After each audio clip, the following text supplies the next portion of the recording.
I think it's just so funny, really, how it's so easy to get in your own way when you're a writer. It's so easy to try to block or change the messaging that wants to come out when inside, deep inside, you really always know exactly what you want to say.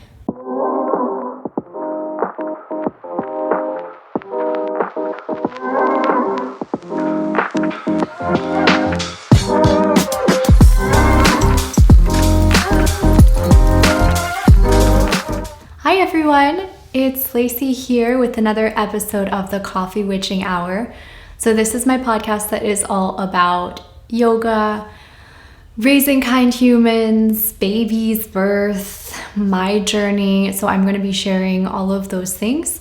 My kind of overall goal with this podcast is to be talking about these things and to be talking about a lot of my personal experience, my personal journey, to share some of the stories in my life and to make it relatable so that if you are struggling with things like the mess and chaos of having kids in the postpartum period, then you know that you're not alone and you have a friend here. So I'll be talking a lot about those things. And what I'm going to be talking about today is something a little bit different because today is October 28th. That's the day that I'm recording this. And this is my best friend's birthday. My best friend unfortunately passed away when I was 27. So that was, so it's been about 3.5 years since she passed. And I spoke about this in the episode when I talked about my daughter's birth, because she passed in the 3rd trimester of my pregnancy with her. So I spoke a little bit about the experience then, but I'm going to be talking today about what I'm currently working on, what I'm writing. It's going to be a book that's really honoring her life and that's honoring our friendship. So I'm going to be talking a little bit about that writing today in memory of her, in memory of our friendship, and because this is just such a special day for me. So without further ado, let's dive into this really big topic. Okay, so my best friend, her name was Nicole. I call her Coco in the book because that was one of her nicknames. I'll be calling her Nicole on this podcast because that's what I called her most often in my life, even though our names are changed, as I said. Where do I begin? Okay, so I started working on this book really fresh out of the postpartum period with my baby Oakleaf, who's now 1 year old. So I've been working on this book for 1 year now, almost 1 year. The last month I have not worked on this book at all, and that's been a situation that I'll get into as I get into some of the writing. And I'll tell you why there's been this kind of period where it almost feels like I've lost momentum, but the story is still very close to my heart. But I've been working on this project for almost a year now, and I am almost 60,000 words into writing the story. And so I feel like I'm really almost done with writing an entire book, which has just been something that I've wanted to do my entire life, but not really known what I want to write about. My whole life, I was just a very avid reader growing up and read so many books, was a good writer too, and kind of always knew that my book, whatever it would end up being, was going to be my legacy. So I think over the years, I've been putting a lot of pressure onto myself to write something that is not just anything, but that is the book, that is the thing that puts my soul onto paper. And every time I've actually tried to do that, I've really scared myself away from this big, scary, daunting project, so that now that the words are finally coming, that the words are finally flowing, it feels like almost like a sigh of relief, but also like I'm still like gritting my teeth thinking, oh my God, what's going to happen that's going to prevent me from finishing this book? So a lot of the process of me writing this book has been going back into my memories of this friendship with Nicole And I focus in particular on when we were 14, because that's when we became really close friends. And that's when kind of everything happened. And in a lot of ways, what I'm talking about in this book is very simple. It's friendship. But then at the same time, it's so complicated. And I think, honestly, diving into this book as the first thing that I am writing, as my first book experience, is not an easy topic at all, because she passed too young of a drug overdose, which is just so hard. And it's something that really my soul felt called to put onto paper, because of the way she's touched people's lives, and because of how her life was cut short, and because of the fact that I want others to remember her. So I've really felt like it is my soul's calling to put this onto paper. And then at the same time, it's just such a hard book to write. It's so hard to write about your best friend who has passed.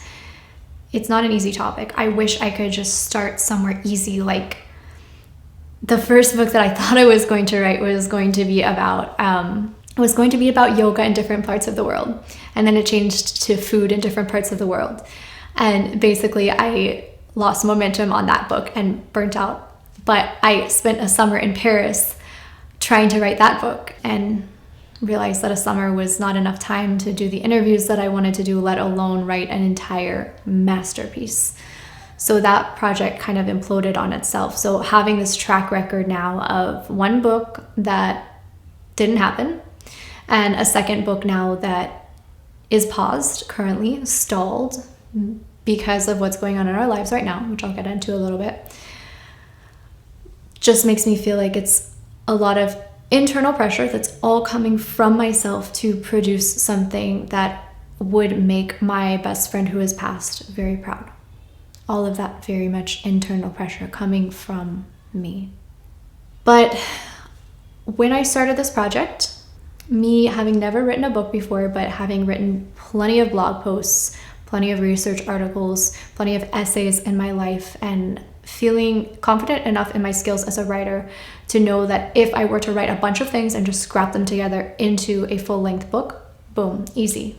That would be so easy to do.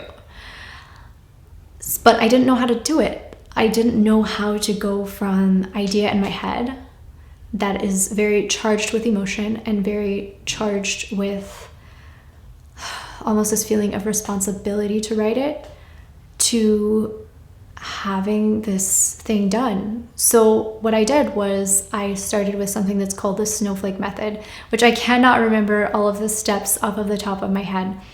But basically it's a 10-step process to start writing the book that kind of eases you into the process. You start with just, I think, like a 1-sentence summary of the book. And then you expand that 1 sentence into 3 themes that come up in the book, and then you expand those 3 themes, and then you expand the sentence into a paragraph, and then you expand each sentence of the paragraph into like 3 pages each that just explains in further detail the main parts of the book. So you're basically starting with a very concise summary, and from that summary writing a bigger summary and a bigger summary and a bigger summary and a bigger summary until it's like a 10-page summary. And then you write down all the scenes that you want to put in the book, and then you expand the scenes into detail. You write down all the characters that you want to put in the book, you expand the characters into detail, and then you expand the characters' points of view of the story. So you write down the characters' points of view of the story and expand on that until you've written so much information that it's like at that point you can easily, maybe not easily turn it into a book, but you easily have enough of an idea of what you want to say that actually writing the thing, starting the thing, feels pretty natural at that point. So that's the process I took. I started doing that in November. By the time February hit, I think it was February when I actually started writing the book. And then from there, I Oh, okay, so it wasn't easy, even though I did all of that pre-writing at first, which I think if I were an experienced published author, I would say that is way too much pre-writing, but I'm not. I'm way new to all of this. So I felt like I needed some training wheels and I needed to do all of that work, even just to know what I wanted to say. So after having done all of that, I started writing the book. And just kind of continued scene by scene by scene until the point where I am right now. So starting to write the book, it took me a while to find my voice and to find the tone that I wanted to take with the book. Because at first, I mean, in all of the pre-writing, I had to detail out the tone, the style, all of that. And I was just so certain at the beginning, like, I want to write like Toni Morrison. I love Toni Morrison's writing. I love The Bluest Eye. I listened to some of her stuff on an audiobook as well, and I'm just like, this is the tone that I want. I love the lyrical, poetic language. I love that she talks about things like friendship. She talks about the mundane, and she talks about places of the country that are somewhat familiar to me. And she makes it relatable and yet also so poetic. She talks about childhood and then really big topics like death and rape and so much complexity. And that I knew was the style, the tone that I wanted to take. I wanted to be Toni Morrison. So I started writing the book channeling Toni Morrison and wrote the first page, and it took me so much effort just to get that first page done because I was trying to be Toni Morrison, that I realized, okay, this isn't sustainable. There's no way I'm going to get a whole book of Toni Morrison unless I get really used to being Toni Morrison. So second chapter in, I'm like, okay, I don't need to be Toni Morrison, but maybe I can just be my highest, wisest self. Kind of having a conversation with my 14-year-old self, the person in this book who is going to be telling the story. So I wrote it starting out with chapter 2 as my 30-year-old self, kind of talking to my 14-year-old self, sharing all of this wisdom, narrating all of this wisdom into her life. And a few chapters into doing that, just kind of naturally the tone started slipping into just purely my 14-year-old self. Because I realized that being a 30-year-old writing this book about my 14-year-old life, it was just kind of a mismatch. It just didn't work. It wasn't clicking. It was hard for me to do because I saw all of the mistakes that I made at age 14, and I wanted to just tell myself, it's okay.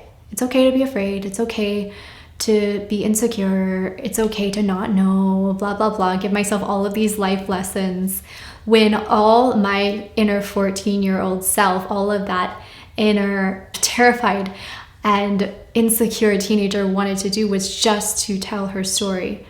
So eventually, it just naturally slipped into me channeling my 14-year-old self and letting her speak on paper. And that is the moment that the book started flowing with a lot more smoothness, with a lot more ease. Once I became my 14-year-old self, once I really fully started channeling that part of myself, the story just kind of naturally came out the way that it wanted to be told. I think it's just so funny, really, how it's so easy to get in your own way when you're a writer. It's so easy to try to block or change the messaging that wants to come out when inside, deep inside, you really always know exactly what you want to say. Always. And that's exactly what I found in writing this book. Once I got out of my own way, everything just flowed. Everything flowed onto paper. And some of the things that came up, well, I should say most of the things that came up were so surprising. It's like going back in time and having a conversation with my 14-year-old self and really understanding her on a deeper level than I ever have in my life before. So one of the biggest things is that whole year that I was best friends with Nicole, that I became best friends with Nicole, I thought this retelling of the story was going to be about our friendship, as I said, and a lot of it is, but a big thing that just dominated that entire year was the feeling of falling in love for the first time in my life. And the way that our friendship influenced that relationship. And I didn't think that was going to take such a central role in the book, but being a 14-year-old and really asking myself what was important at that point in my life, having this big crush was the big thing that year. And so a lot of the book is me telling this experience of, quote, falling in love, as my 14-year-old self would say. And okay, maybe I don't even need to put it into quotations because my 14-year-old self was in love. I don't think I could ever feel that depth of feeling that I did when I was 14, when I was a teenager, and felt that pain of just wanting another human on the planet so intensely that you just can't sleep, that you just can't eat, that you just can't do anything, the feeling of longing for another person just completely dominates your life. And both of us were in love. Let's completely take out the quote marks. As a teenager, those feelings were real. We were in love. And so both of us had our crushes, these people who we really felt things for. And neither of us really knew anything besides the very fundamental level of that guy is hot about that person. So a big part of it was navigating that feeling of attraction for another person, and that wanting to change ourselves and wanting to change our image, wanting to look different, to talk different, to act different around these people just for their approval, just for their love, because we felt like our sense of worth and our really sense of ability to be alive was tied to getting this person to pay attention to us. There was a lot of learning that happened in that year, a lot of understanding gender norms and gendered expectations and expectations of how women are supposed to behave in relationships versus how men are supposed to behave in relationships, especially in the context of the pretty rural Midwest. So a big thing that happened that year was that we were in front of a very large crowd of people called sluts for the way we dressed. Not for our actions at all, but just for the way we dressed. And a big part of what happened that year was really claiming that term slut and claiming all that it was and being able to look those people in the face and be okay with being called this word that in a small Midwestern town is just like the worst label you can possibly have as a woman. And these were high schoolers who were calling us this. So a big part of the book was us kind of embracing that identity as sluts and learning to live with all of the complexity of that label. This is a huge spoiler alert for the book, but I think it's still quite a ways away from being published. But I will just say that I never ended up with that person who I thought I was in love with, because I was so tied up in doing the thing that I thought I should do to earn their attention, which in my 14-year-old mind was to kiss another boy.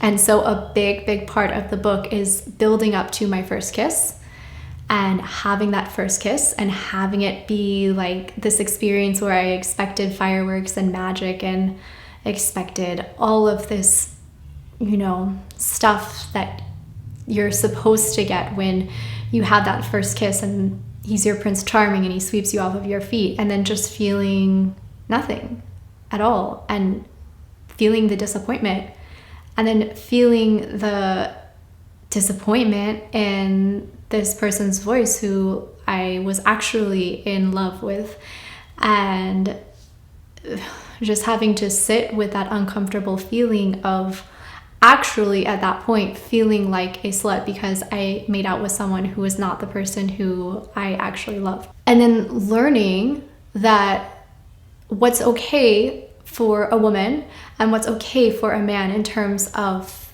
relationships is just so different. And feeling how unfair it was one of the biggest lessons of the year for me and of that early friendship with Nicole.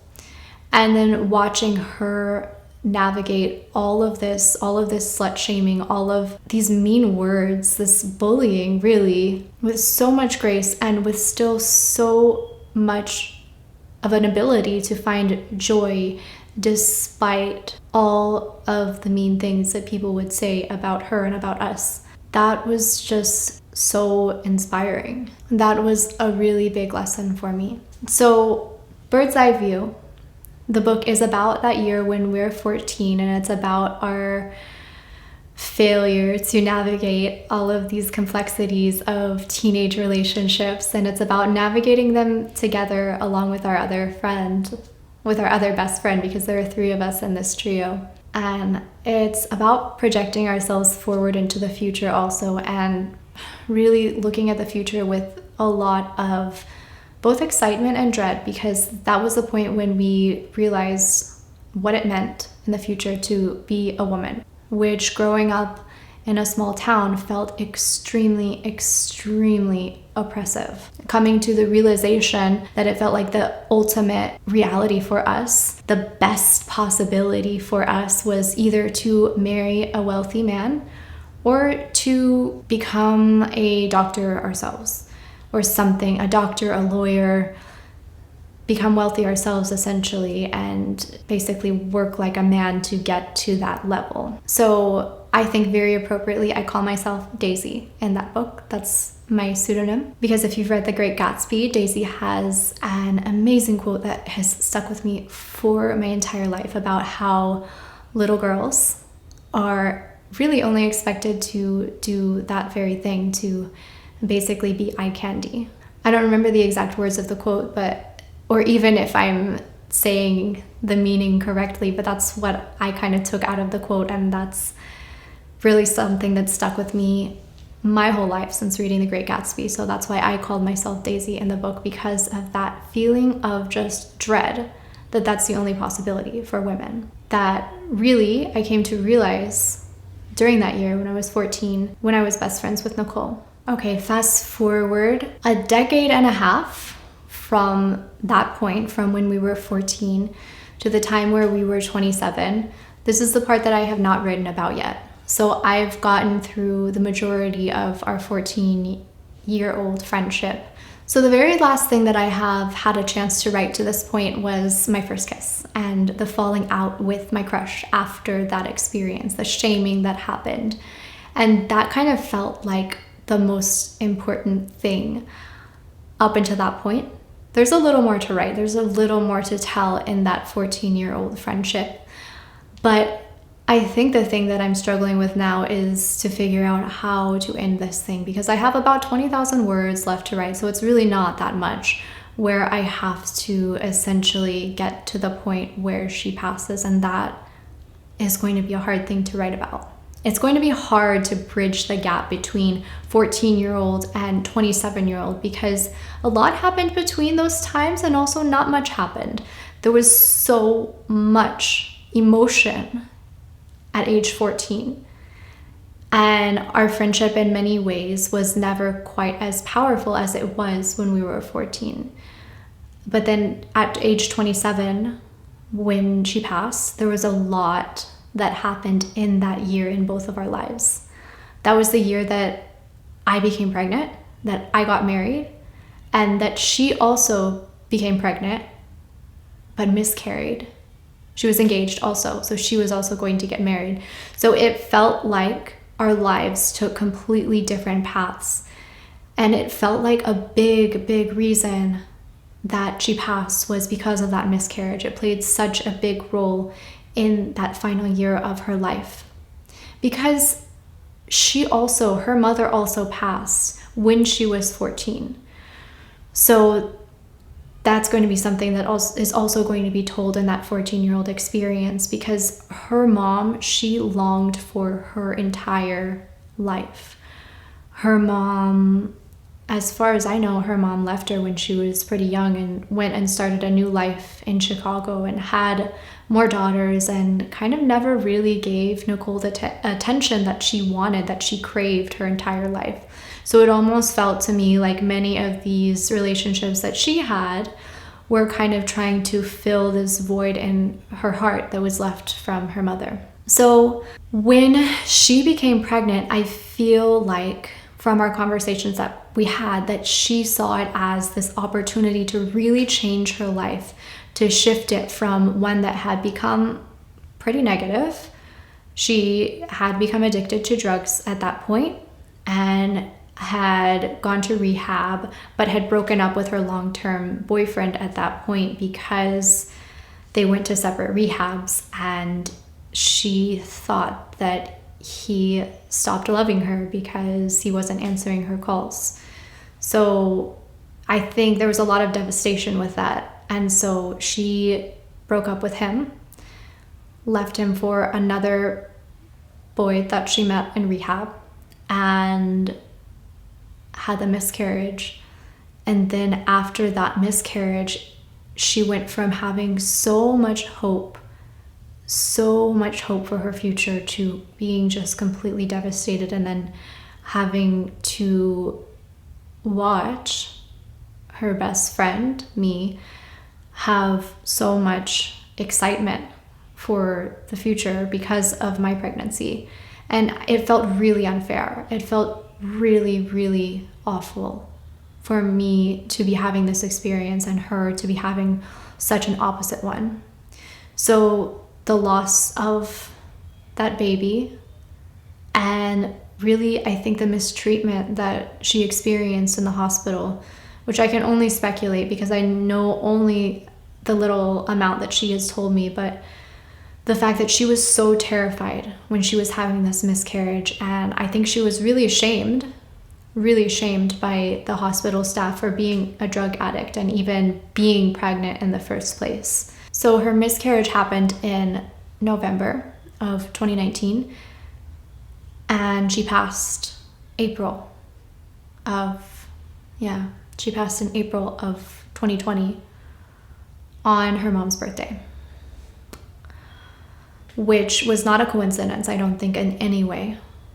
And so the part that I'm going to be writing next is about that experience of being 27 and being kind of back in contact with Nicole and learning about what has happened in her life, learning about the miscarriage, and learning about ultimately her passing. So there's a lot of sadness, and it's a lot of grief, and it's something that is hard for me to write, which is why a big reason why I haven't gotten to it at this point. So it's been almost a month since I've written this book at this point, because I had to make a hard and fast stop to the writing early October when my husband lost his job, which the weeks that have passed since then have really been a scramble to figure out our lives, essentially. So part of me feels really guilty for having lost momentum on this book. Part of me is like, oh my God, what if this is like the other projects? What if I don't finish? But the bigger part of me is like, I know I'm going to finish this, because I've never been 1,000 words into writing a book, let alone 60,000. So the next few chapters, the next 20,000-ish words that follow, are going to be the hardest 20,000 words. And going back and editing my Toni Morrison version of the book is actually, well, maybe it won't be so hard, because I think I'm just going to have to rewrite those parts and rewrite my 30-year-old self lecturing my 14-year-old self. But there's going to be a lot of editing, I will say that. But I'm really excited. I'm really excited to see what happens with the book and what I make of it, because it's a really, really, really challenging topic. And I don't think I gave myself enough grace around the fact that this is a hard thing to write about. No wonder it's been taking me what feels like so long to formulate my ideas around what I want to say. Because recently, when we were vacationing in Boulder, I found a book by Simone de Beauvoir, one of my favorite French authors. You probably know her from, she wrote The Second Sex, Le Deuxième Sexe, which is not my favorite of her books. I love her more relatable fiction work, which is a little bit autobiographical and kind of talks about her life a little bit and women in her lives. And it's very feminist French writing. But she is an amazing writer, and she has done so much for the feminist movement in France and in the world in general. And so I found this new book that was written by her in a bookshop in Boulder, and it was never published until 2021.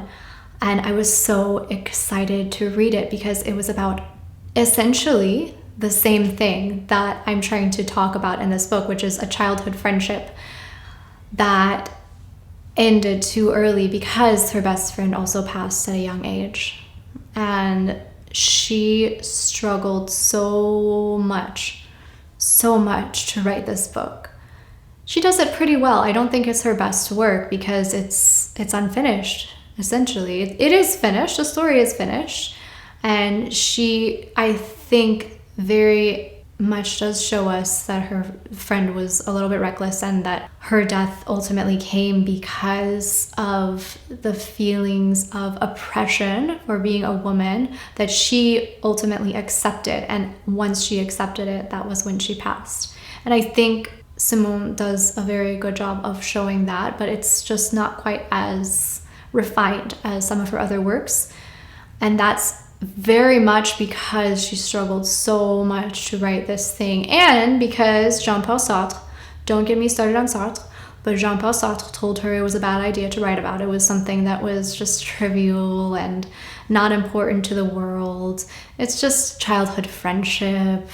It doesn't matter. So he didn't see the beauty in it. So he cut it down quite a bit. And that was a big reason she never invested her energy into it, even though it was something that was so important to her. So long story short, finding this book and reading this book, devouring this book, and realizing all that she struggled with in getting this book from her head, or really from her heart, to paper, I think I've been able to give myself a lot of grace and be like, yeah, in this last month, I haven't written a single word, but it will come. It will come. So on this day, on her birthday, I am taking the time to honor our friendship, to remember everything I've learned from being friends with Nicole, which is a lot. And really to thank her for being a part of my life. If you're with me still at this point, thanks so much. Thanks so much for being here. Thanks so much for holding space for all of these thoughts, these jumbled emotions and feelings that I'm feeling today. Thanks for being here. Thanks for listening to my unfinished, unrefined thoughts on the book. It's not there yet, but it'll be interesting to look back at this podcast once I do have a finished product and see how the whole project has changed over the course of writing, because it always does. Thank you so much for being here. I'm going to be getting into some really fun topics over the next few weeks. I'm going to be talking about my postnatal experience. I'm going to be talking about a little bit about my own love story with my husband, with my own Jean-Paul Sartre. So get ready for a little bit of that. Okay, before I go, if you wouldn't mind, I would really appreciate if you're listening on YouTube, please like the video. Subscribe also. If you're listening on Spotify, rate me 5 stars and follow my podcast. Okay, thank you so much for being here to this point, and I will see you next time.